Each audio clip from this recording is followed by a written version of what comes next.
In August 2025, facing a 25% tariff increase by the US on Indian goods and an additional 50% tariff on India's imports of Russian oil, Modi delivered a speech at a rally in Varanasi, Uttar Pradesh, emphasizing the importance of buying Indian-made products, known as swadeshi goods.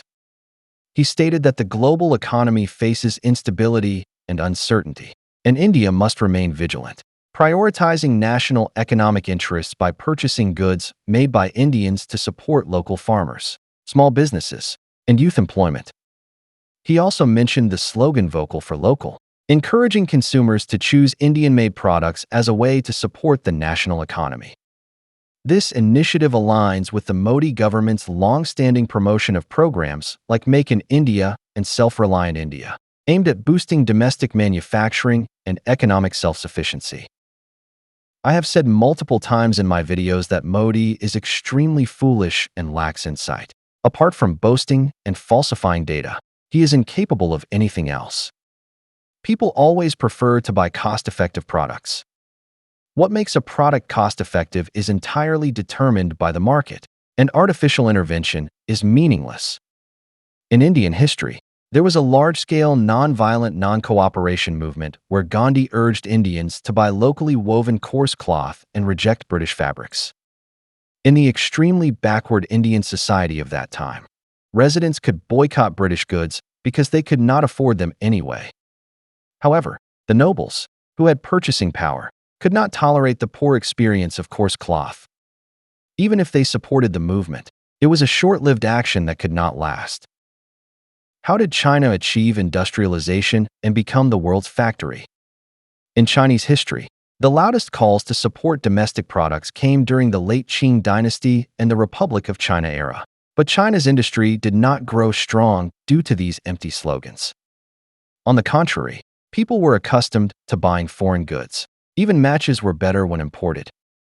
If local factories cannot produce competitive products, relying on public support clearly cannot capture the market. For a country to become industrially strong, its companies must engage in market competition and compete with the world's top enterprises. After the reform and opening up, the Chinese government never called on people to support domestic products. If everyone only bought Chinese brands, why would foreign companies invest in China?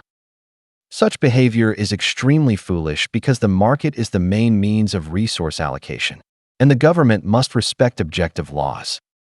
At that time, Chinese people took pride in buying Japanese appliances for marriage, such as televisions, washing machines, and refrigerators. Chinese products were essentially synonymous with industrial garbage. As for cars, domestic vehicles were mainly purchased by government departments, while people were obsessed with German cars. American companies dominated the PC and network equipment markets in China, sitting at the top of the industrial chain. Until around 2000, when Chinese families saved up to buy a computer, they usually did not consider domestic brands like Lenovo.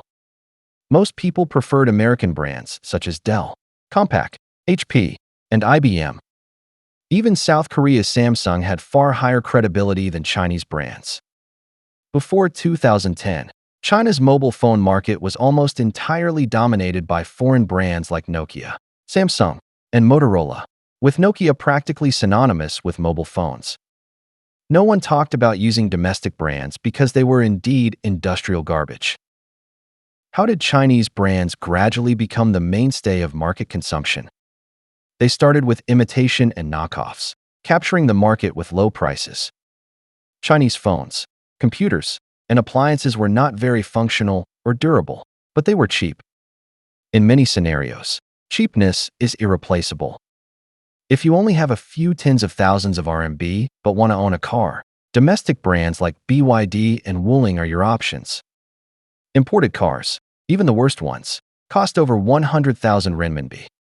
Chinese domestic brands captured the market with low prices, though the user experience was certainly not great. However, these affordable cars help people start their businesses and realize their dreams. Similarly, low-priced domestic phones and computers were many people's first major purchases, and despite various shortcomings, these products survived. Companies like Huawei and BYD, when facing competition from superior foreign products, often found themselves in desperate situations and on the brink of collapse. But Chinese companies grew under this intense pressure, becoming industry leaders and providing countless jobs for Chinese people. Employees working on foreign companies' production lines and offices brought technology to local firms. Only companies that develop quickly and offer better compensation can attract employees. This is a healthy ecological cycle. Even now, foreign companies offer far better compensation than most domestic firms. However, China's vast industrial system was built by workers toiling in numerous low-end jobs. Starting from the most basic industries like textiles, clothing, and footwear, China has become a global industrial giant in fields like automobiles, shipbuilding, aerospace, telecommunications, and chips. Every step involved learning from advanced countries, adopting German and Japanese technologies, and competing with Germans and Japanese. It also involved introducing American high-tech and advanced management concepts and competing with Americans.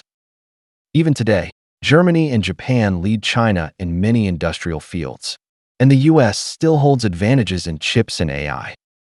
But this does not prevent China's total manufacturing output from surpassing that of the US and Western countries combined, making it the world's top industrial power. If Chinese people had only bought Chinese goods from the start, how would Chinese factories know their gap with the world's advanced levels? If companies could dominate the market without making excellent products, what motivation would they have to innovate? Modi has been in power for 11 years, boasting every year about becoming the world's manufacturing hub and global office. Yet, after all these years, the Bharat Empire has become a global fraud and data falsification center. As a result, the Indian government's reputation has collapsed, earning it the title of a graveyard for foreign investment. Why? The reason is simple. Modi is foolish. His fake academic credentials are questionable, but he clearly lacks basic scientific knowledge. He busies himself with religious events, deceiving voters through foolish godmen. Yet, he lacks the most basic understanding of market economics, publicly calling for people to buy domestic goods in the 21st century. Such a fool probably has only one global counterpart, Trump, who constantly shouts about bringing manufacturing back to the US. I have mentioned many times in my videos that perhaps the reason Trump repeatedly insults Modi and India and hates him so much is that Modi stole his title as the king of clowns. I advise Modi not to visit China. You simply cannot learn from China's success. Even if China gave you rare earths and related components, you could not build an industrial powerhouse. I also want to say a few sincere words to Modi's fans. Stop making idiotic remarks. If you read more books and work harder at tasks like tightening screws, the Bharat Empire would not be the global laughingstock it is today.